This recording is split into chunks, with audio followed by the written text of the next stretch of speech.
Hello everyone, আসসালামু আলাইকুম। আপনাদের সাথে আছি আমি মাহাদি হাসান। কথা বলবো আজকের ভারত পাকিস্তান ফাইনাল নিয়ে। এশিয়া কাপের মেগা ফাইনাল ভারত বনাম পাকিস্তান, যেটা এশিয়া কাপের 41 বছরের ইতিহাসে কখনো হয়নি। সেই ফাইনাল আজ হচ্ছে। এই ফাইনালে জিতবে কে, ভারত না পাকিস্তান? ভারতের আরও একবার শিরোপা জয় নাকি পাকিস্তানের শিরোপা জয়? কী হতে যাচ্ছে আজকে?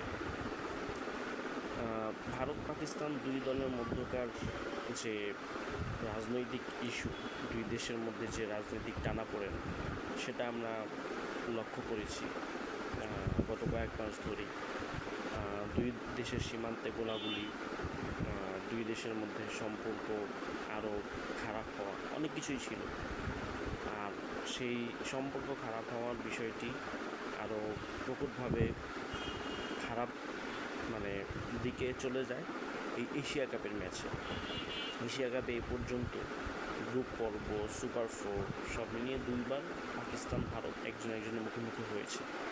গ্রুপ পর্বে যে সমালোচনা সবচেয়ে বেশি হয়েছে সেটা হচ্ছে ভারত পাকিস্তান তারা খেলা শেষে বা টস করার সময় কেউ কারোর সাথে হ্যান্ডশেক করেনি, যেটা ক্রিকেটীয় একটা কালচার, ক্রিকেটীয় রিচুয়াল। সেই রিচুয়াল, সেই কালচার তারা ফলো করেনি এবং এটা পৃথিবীতে ক্রিকেট ইতিহাসে কেউই দেখেনি। যত উত্তেজনাপূর্ণ খেলা হোক, যত হাড্ডাহাড্ডি লড়াই হোক, যত রাগারাগি হোক, খেলা শেষে টসের সময় দুই দলের ক্যাপ্টেন একজনের সাথে হ্যান্ডশেক করে। বাট ভারত পাকিস্তান সেটা করেনি। একদম ক্রিকেটের প্রথাগত যে নিয়ম সেটা ভেঙেছে তারা। সো এটা নিয়ে অনেক তর্ক বিতর্ক আছে, অনেক কিছু আছে। এবং গতকালকে একটা তর্ক বিতর্ক যেটা হয়েছে সেটা হচ্ছে ফটোশ্যুট না করা। যে কোনো একটা ফাইনালের আগে বা সিরিজের আগে দুই দলের ক্যাপ্টেন ফটোশ্যুট করে, বাট তাদেরকে ফটোশ্যুট পর্যন্ত করেনি। সো এত উত্তাপ, এত উত্তেজনা, এত কিছু হচ্ছে এই ম্যাচটি নিয়ে, বিশেষ করে মেগা ফাইনাল নিয়ে। সেই মেগা ফাইনালে জিতবে কে?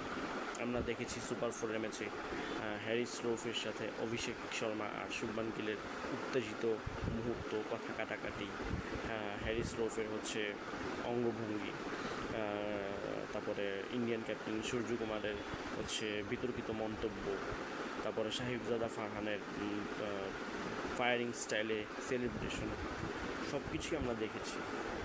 সো আসলে এই ম্যাচটা ঘিরে এক ধরনের উত্তেজনা, একটা চাপা ক্ষোভ বিরাজ করছে।